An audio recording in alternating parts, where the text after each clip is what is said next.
Hey, what's up, fellas? Mario here, and welcome to a game called Moon Archer Shooting Stars.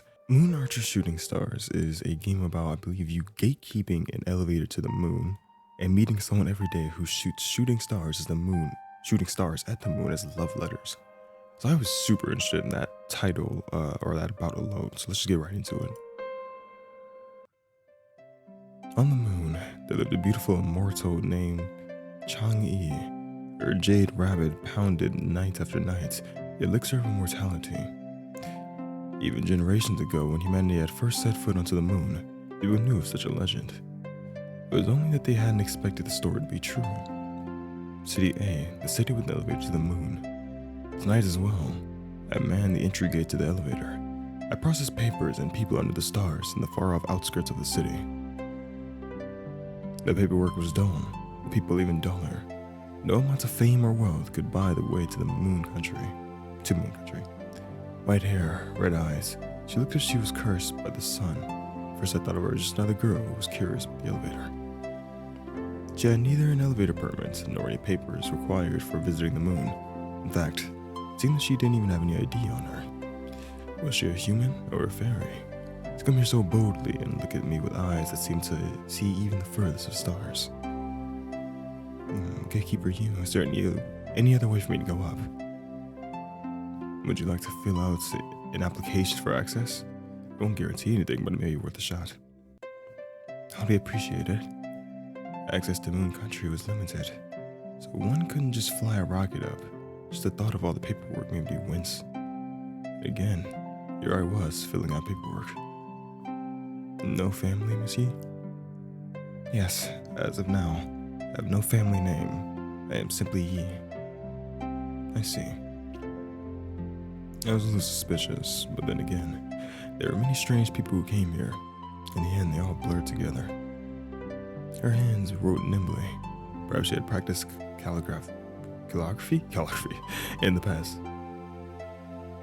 Is there a preference for how my contact information is filled out? No, as long as you can be contacted. When she finished, I looked at the neatly written characters to find that the paperwork was diligently filled out. Many thanks, Gatekeeper Yu. You're welcome. Have a good night, rest of your evening. After she left, I expected to never see her again. People came and left like transient clouds. I looked up to the sky to see if there were clouds today. The moon was bright. When there was no one here and nothing else to do, I would stargaze. I settled in for another long shift. And so the night passed. Yet the girl returned night after night. She did not come every night, but so frequently enough for her face watching the moon to linger in my mind. I wondered what she wanted so desperately to go up there for. I wasn't bothered by her presence. She didn't do anything out of place. I was simply curious. For that reason, I spoke to her at an hour. There was no one else present but us. Miss Yi, why do you want to go to the moon? To meet Ahing, my wife. It's been a lifetime since I last saw my wife, so I want to meet her again. What's she like? Most beautiful woman on Earth. No, I suppose it should be that she's the most beautiful woman on the moon. The only one up there, probably. Strong and kind. Oh, with this country, fair enough. I don't believe I can put into words. She's the person who saved my heart. Then again, that might be what love is. Having never been in love, I did not confirm or deny her words. What a good expression she had on her face, filled with a tender feeling like water, deep and profound affection. I hope you can see her again soon. Many thanks, Gatekeeper Yu. Perhaps because of that conversation, we began to talk more frequently. Come rain or snow, she would always return. Her wife on the moon must have been a lucky woman, as Yi never stopped speaking about her.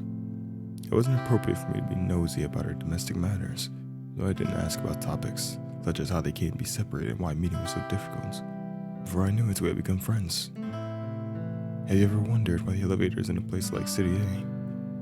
Many times, but never have I found the answer. This is just something I heard from a coworker. Apparently, Lady Chang'e asked for the elevator to be built on this land. According to rumors, this was the place where her husband Hou Yi was buried, and also the place where they used to live when she was on Earth. No body was found, so who knows if it's true. It was as if Lady Chang'e was still waiting for Hou Yi, just like Yi. Her husband. I heard she really talks to others, much as about the past. You're right. Because of that, we still don't know the truth behind the legends of the past. Yeah, behind legends past. Blah. We can confirm parts of the legend of Chang'e, but very little of Hou Yi's existence. It's a bit frustrating. Atu, you like legends? Oh yeah, that's definitely you too. Yeah, I do. As a child, I'd always liked them very much, seeing as Chang'e was confirmed to be real. A noble lady on the moon, I liked her the most. The most popular version of the story went something like this. There lived a beautiful woman named Chang'e who was married to the divine archer Hou Yi. Hou Yi had been given an elixir of immortality by the gods for his great deeds. One day when Hou Yi was out hunting, his jealous apprentice Feng Ming broke into the couple's house. Feng Ming threatened Chang'e, wanting to steal his master's elixir of immortality. Not allowing Feng Ming to steal the elixir, Chang'e had no choice but to swallow it herself. However, upon consuming the elixir, she began to float away up to the moon. She could not even say goodbye to Hou Yi, and only managed to bring her pet rabbit along in time. Thus, to this day, Chang'e lives on the moon with her pet rabbit. Between Chang'e and Hou Yi, who do you like more? I would have to choose Chang'e. Hou Yi was fascinating, but no one really knows anything about him. Hou Yi was a divine archer who slew many fierce beasts that plagued humanity. His most famous feat was shooting down 9 of the 10 suns. In the past, there were 10 days of the week, so for each day there was one sun. However, the suns one day decided they all wanted to rise. Thus began a period of eternal day, and a apocalyptic burning landscape. In order to save humanity from this peril, Hou Yi was dispatched to stop the suns. To do so, he shot down sun after sun till only one remained. The last one, cowed by his might, rose and set every day on schedule from then on. This is so off topic, but do you ever get afraid that anime power scalers are gonna start finding old legends like this in different mythology? Because it is the scariest thing how they're gonna start power scaling these people. Hou Yi's legends had never been confirmed. The sun, as we knew it was simply a fiery ball, a large star that lit our solar system. Between someone who existed and someone who didn't, I would always prefer the former. Yet, I felt like Yi might prefer Hou Yi. Yi might prefer Hou Yi over Chang'e. Who do you like more? Chang'e as well, of course. So that's both of us. Why do you look surprised? Won't your wife get jealous if you say you like Chang'e? Thank you for your concern, but she wouldn't get jealous. At least not over this topic. Just between you and me, I'm the one that has the tendency to get jealous. I can see it. I still live conversations like this, standing apart from each other. We were not too far, but not particularly close either. Some nights when I hadn't slept well during the day, I wondered if she was real. Was she a human or a fairy? She was distant and mysterious. I didn't really know her at all, but I enjoyed her company nonetheless. Then again, there was that incident we didn't talk about. Some magnate had tried to force his way in, but his papers turned out to be not enough. So Yi came to the rescue by disarming, quite literally, his goons. For a moment I thought that she was a demon rather than a fairy. More importantly, the ensuing mess with security was not something I'd like to think back to. The nights continued on. Shooting stars had become quite frequent seen in the sky since I met Yi. Tonight as well, I saw one soar through the sky, so I made a wish. I hope they meet soon, I hope they meet soon, I hope they meet soon. Yi didn't come on nights with shooting stars. I made a wish for her anyway. Hope for Yi and her wife to reunite soon. Part of me also wanted to see this wife of hers, which she only spoke praise for. It really seemed like I was asking them to stuff dog food into my face, but alas, it was a single dog without a speck of romance in my life. How relatable. If shooting stars granted wishes, I asked them to grant this one for me. How did I first meet Aheng? Badly. It was not a beautiful meeting. I met her while dressed in men's clothing and covered in blood. It wasn't my blood, but blood is blood. At that time, she was already prettier than the stars. My heart was very cold. When I was directed to kill, I killed. When I was directed to stop, I stopped. Everything was very abstract, and I was told that what I did made humanity prosper. yet my heart was frozen and shriveled. My engagement with her was bestowed to me for good deeds, so I married her. If I were in her position, I surely would rather have run far, far away. But she didn't run away. Instead, she smacked me over the head, telling me that it wasn't living. Even if I had medicine from the gods, the way I was living wasn't living. I wasn't cool yet, but I was empty. I'm sure I had the capability to become a tyrant back then. Someone who would shoot down even a baby bird if it seemed to get in my way. But then I fell in love with her. So you changed? Yes. I can't imagine the you of the past. No, maybe I could. I could see someone ruthless in her, just a little. That's good.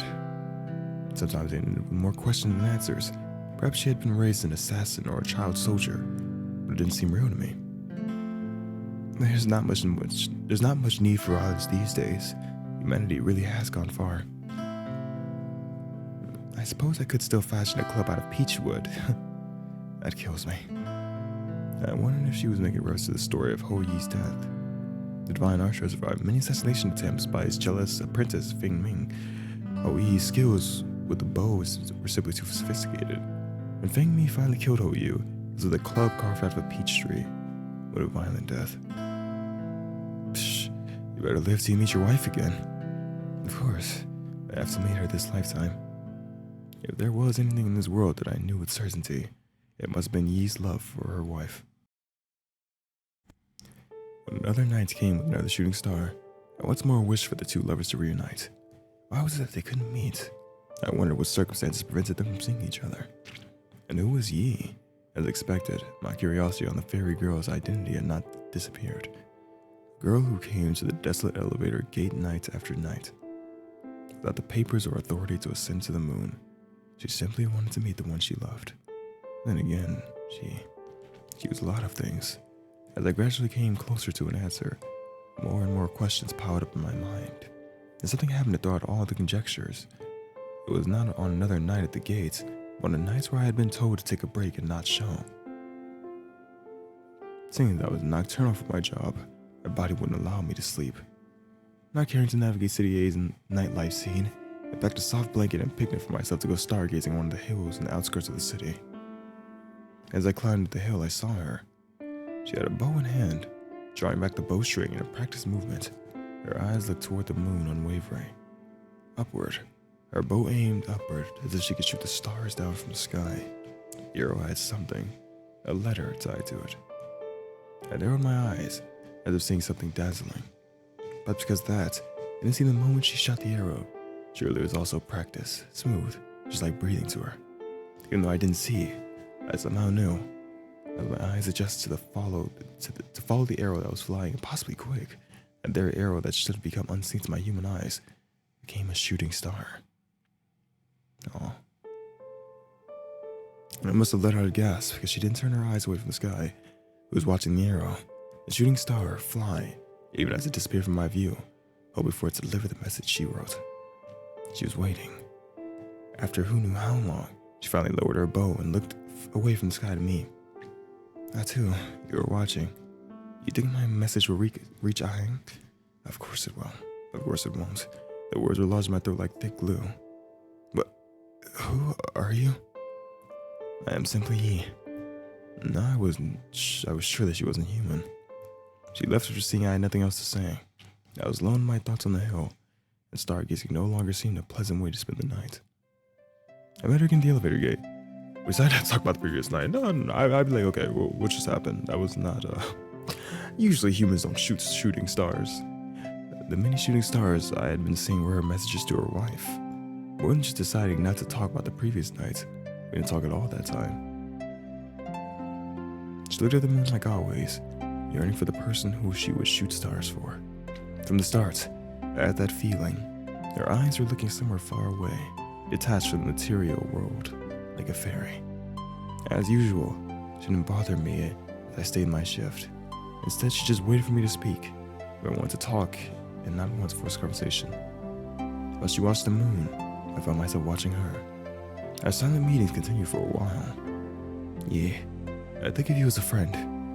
I'm half convinced that you're a fairy, but you're still a friend. I'm not a fairy. But thank you. I think of you as a friend as well. Should we have a drink together sometime? I'm sure there's a saying about how you have to get to know people when they're sober and when they're drunk to really know them. I'd be happy to have a drink with you. I want to see what sort of drunk you are. That's a good ulterior motive. Unfortunately, I don't get drunk very easily. I'm partial to strong liquors like Mao Tai, but reds like Hou Yi are pleasant too. Expensive taste. Should I bring some alcohol here next time? I'm thoroughly tempted, but I'm not supposed to drink on shift. Perhaps it was the other way around. What a great loss. You're a terrible influence. After promising to get drinks together, our nights together seemed to return to as they were before. She came to visit time after time, and as stated, we never did get around to cracking open a bottle of Hou Yi while I was on my shift. I hope she could meet her wife soon. When I thought about it, that'd be a great excuse to have a drinking party. But her wife would not be happy if I got her flat out drunk. Another night I was checking the news. Lady Chang'e might be getting remarried. What? Never mind. Articles nowadays are all clickbait. Lady Chang'e's had many suitors like always, and this time she seems to have met with some of them. I do think that there was a lot better ways to break it. That her wife is getting remarried, like, I don't know, break it more gently, maybe that's just me. I don't know if that means she's receiving suitors right now, but maybe a sign that she's looking to remarry, since she's known for not speaking with outsiders. A reclusive beauty, untouched by the outside world. Do you think she really wants to remarry? Maybe. This is the most positive response any suitors have gotten. Again, rather mean to just break it like that. She's been alone for thousands of years, too. Fair point. If she does remarry, the place will become much busier. I see. Are you worried about the topic of remarriage? You've seen right through me, Atu. I don't know what I would do if Ahin didn't want me anymore, but I would not be surprised if she no longer believed that I would come find her. It's been a long, long time since we last met. You're still young, it's different. I wonder if it is. Well, for one thing, you're alive. You're here, sending messages, shooting stars even, which is absurdly romantic, and you're still trying to find a way up to and contact her. The shooting stars hadn't stopped. Thank you. As students keep on trying. Even a girl who never gave up would start to lose steam. Now then, I took a step back. It should have been clear to me that she wasn't in a position where getting to the moon was easy. As if having failed time and time again, at one point she had said this. At times I find bureaucracy difficult, so dependent on connections. She's a strange, unidentified girl without papers. Where would she get connections? I just expected her to never give up. Should I have been surprised when she came to me and said this? On that bitterly cold night, so cold I was loath to move my rigid fingers. Maybe already a few months since we first met, she arrived with an odd expression on her face. It was the eyes. It was always her eyes. And she said words sharper than the chilling air. Tonight is the last night I come here. I have but one last message to deliver to the moon, and I would do so from the highest point by scaling the elevator tower's walls. And I won't show my face here again. What? Perhaps I want to say goodbye, Atu. I don't want to have to hurt you, so don't bother calling security. You already know how that would turn out. I knew. The disarming incident was still fresh in my mind. She started walking away. Wait! I grabbed her wrist. It was the first time I had ever made physical contact with her. Her wrist was surprisingly thin. She was really dang cold. Atu, you have 5 seconds to speak before I throw you off. I was scared my grip was weak. Her eyes were that of a wolf looking at a rabbit. I couldn't let her go. Wait, you moron. I'll take you up. If you would just stop, I'll take you up. I don't have access to use the elevator, but if you're going to be like this, at least let me take you up the maintenance stairs on the side. What sort of crappy goodbye is this? And would you really hurt me? Sorry. Will you let me take you up? After she nodded, I brought her toward the elevator. There were a few people present, but her being with me removed any suspicious looks. We reached the maintenance stairs on the side of the elevator, and I unlocked the gate. From there, we began to climb the stairs. which went up as high as reasonable for a person to reach in the sky. Step, step, step. I didn't want to look down. Step, step, step. I wanted to see Ah Hing again for so long, but at this point she may already be moving on with her life, and ready to forget me, even when I am not ready to forget her. Maybe she even blames me. Although I began to get tired walking up the endless stairs, Yi began to speak as if this exercise was nothing difficult. By a fault of mine, I lost contact with her. I could only send her letters to the sky and pray that my words would reach her. I was a fool who took in a white-eyed wolf. I passed out my skills to him, but he bit the hand that fed him, harming my wife so that we were separated and then harming me as well. I should have killed him the second he bared his fangs, but I didn't. Only a fool warms a venomous snake in their bosom. Only someone worse than a fool lets that snake bite their loved one. Now that I've said these things to you, do you view me differently? No, not at all. You're a good friend. I kept climbing till we could climb no more, till the stairs stopped. I was exhausted, my legs aching in ways that I didn't think they could. Yet she looked unfazed, and I hear out of place as she looked at the sky around us. I was scared to look down. City A in the distance looked small and insignificant. I love Ah Hing. Where'd she get that bow and arrow? Again, there was a message tied to the arrow. Although it seems that she's called by a different name now. She placed the arrow onto the bowstring in preparation to shoot. Her eyes never parted from the moon high above. Like breathing, like flowing water, she pulled the bowstring tautly back. She aimed and released the arrow to the sky. The arrow turned to a shooting star. As she lowered her bow, she silently watched the star fly and then looked away. I tried to follow the star with my eyes, but I quickly lost track of it. All was quiet. Are you okay? My question was interrupted as she suddenly moved to the railing of the highest point of the stairs and flung herself over them. For a moment she seemed to be flying. Sorry, this is goodbye. I could no longer see her. I rushed down the stairs, not yet fully comprehending. Not just once. I nearly tripped in my haste, saved only by a fast grip onto the railing. I was lucky not to have twisted an ankle in my falls, but I could feel the bruise forming.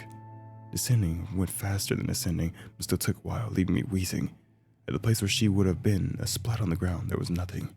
No ambulances or crowd had gathered. Looked around a bit, hurrying around the elevator, but I found nothing.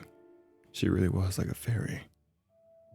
From that night on, I no longer saw her at the gate. No matter how many nights had passed, she never returned. The people were dull, the paperwork even duller. Yi was nowhere to be found, and even the shooting stars ceased to fly across the sky. I waited, and I met her. Are you too? The fairy? Are you Atu? Chang'e, the immortal on the moon. Allow me to ask you again. Are you the one who goes by the name You too? For some reason she was talking to me of all people. I recognized her from the few pictures constantly shown on the news. She was definitely Chang'e. Shouldn't she have an escort? As she was known to be a recluse. She snuck away. Why hadn't she spoken my name? Thoughts raced through my head, and I nearly forgot to respond. My apologies, Lady Chang'e. I am Yuto. How can I help you? Thank you, gatekeeper Yu. You needn't be too formal with me. I'm searching for Xin Yi. Her letter says she was here and you were a friend, but I received them late. Much too late. I know she is no longer here. She mentioned you many times in her letters. I cannot bear to lose her again. So please help me find her. Please hope, maybe? I don't know. Lady Chang'e, if I may ask, are you Ah Hing? Ah Hing, yes. I haven't been called that in a long time. Once upon a time, the name Chang'e had been Hing Yi. The traditional naming taboo had Hing changed to Chang after Emperor Wen of Han came to power. For the centuries after Emperor Wen of Han, to the time when humanity first reached the moon, the name of the woman in the stories was Chang'e. Will you help me find Yi? Of course I will. It's just that I've never actually sought her out myself. We haven't exchanged contact information, so I'm not sure how to start. She hasn't come around for a while. If it's impossible, I won't trouble you. She's the only person I love in this world. To think she was alive was already too much of a dream. Even if it takes another 4,000 years, I roam the earth and search for her. I need a moment to think. Please don't do anything rash. How do I contact her? I remember how we first met. It was on a night like this. Now our roles were reversed. The one she searched for had arrived. Now we had to find her instead. On the day we first met, she filled out some paperwork. That paperwork, she left an address and phone number. I just head there right away. But the address is just a mailbox, not a home. I'm not sure what the number will lead to, especially now that she's given up. I'm going to try calling her. Dialing the number, I put the phone on speaker as we wait for someone to pick up. Bring, bring. After who knew how long I received was an automated voicemail message. Perhaps the number wasn't even the correct number. Nonetheless, I tried again and again and again. I didn't know voicemail messages well enough to tell if what we heard was from her refusing to pick up the phone being out of battery, or something else. On the third ring of our ninth try, someone finally picked up, a hoarse voice. Who is it? Chang'e! I must be hallucinating. Ying still sounds the same as before. You're not hallucinating, Yi. Did my messages reach you on the moon? They did. I'm sorry I received them so late. That's to make me tear up. This is just a really beautiful love story. Sorry that I'm so into it. I'm not really giving much commentary. I'm just like really into this right now. I love you. Don't give up on me. Those are my words. I wanted to let you move on, but I guess I couldn't because I couldn't even bear to drink Granny Ming's soup after so many years. Is it my fault that you had to suffer in hell for so long and couldn't be reborn? No, it was my fault that you were stuck on the moon all alone for so long. You never forgot about me. Instead of my favorite snacks as offerings always. So I did. Do you still like those? I do. I'm glad. Where are you right now? I don't know. I want to find the place you liked, but the place I liked is already gone. I'm going there right now. Wait, where is that? Let me drive you there. Thank you, Atu. Phone cut off at that moment as you run out of battery. And although I could be fired for running off in the middle of my shift, I quickly discarded that worry. This wasn't the time for that. With Lady Chang'e in my car, as absurd as that was, I drove. We drove for a long time. Finally, we reached our destination. It was a hill where once beautiful flowers must have bloomed. Yi sat at the top of the hill, gazing at the stars. Yi! Before I could speak, Chang'e rushed up the hill and flew into Yi's arms. They toppled over into the grass and embraced. How long had it been since they last touched? Since they last saw each other? Surely they were both smiling and sobbing, speaking of all the things they couldn't these past many centuries. They didn't separate, sharing a kiss while entangled. I stayed a distance away to not disturb their reunion. Looking up, I noticed a shooting star in the sky.